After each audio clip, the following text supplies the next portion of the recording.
গণতন্ত্রের জন্য উনি যুদ্ধ করেছেন। এ দেশে বারবার ভুলণ্ঠিত হয়েছে গণতন্ত্র, আমাদের ভোট অধিকার হরণ হয়েছে।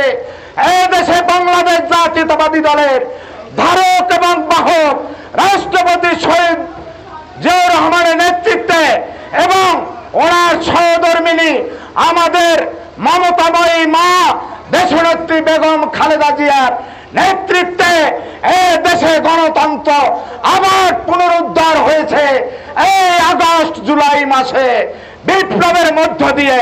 সুতরাং আমরা এই বিপ্লবের মধ্য দিয়ে যে এই দেশ দ্বিতীয়বারের মতো স্বাধীন হয়েছে, এই স্বাধীনতাকে ধরে রাখতে হলে আমাদেরকে এই স্বৈরাচারিণী শেখ হাসিনার ফ্যাসিস্টের বিরুদ্ধে আমাদের এক ঐক্যবদ্ধ হতে হবে, এর বিকল্প নাই।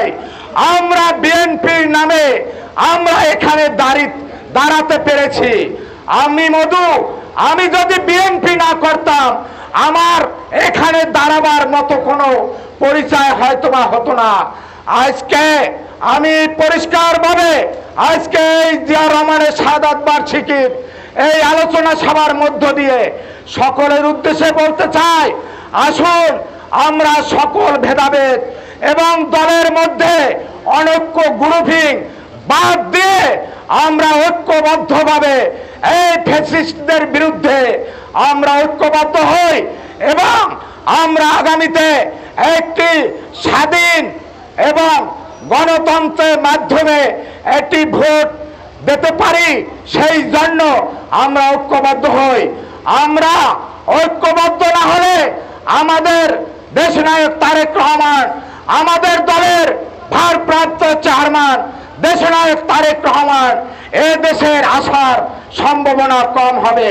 সুতরাং আমরা ঐক্যবদ্ধভাবে বর্তমান যে অন্তর্বর্তীকালীন সরকারের বিরুদ্ধে আমরা একটি স্লোগান জানাই, আমরা নির্বাচন চাই, আমরা আমাদের ভোটের অধিকার ফিরে পেতে চাই।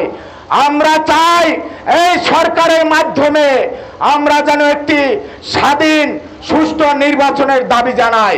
প্রিয় উপস্থিতি, আজকে এই সভার মধ্য দিয়ে আমরা শরণখোলা উপজেলায় যারা আজকে বিভিন্ন জায়গায় বিভিন্ন ধরনের আজকে শাহাদাত বার্ষিকী উদযাপন করতেছেন, আমি তাদেরকে বলতে চাই, আপনারা যদি দলের মূল স্রোত মানেন, দলের নিয়ম শৃঙ্খলা মানেন, দলের গঠনতন্ত্র মানেন, তাহলে আজকে শরণখোলা উপজেলার ভারপ্রাপ্ত আহ্বায়ক হলো নজরুল ইসলাম লাল ভাই এবং সদস্য সচিব হলো আলহাজ আনোয়ার হোসেন পঞ্চায়েত।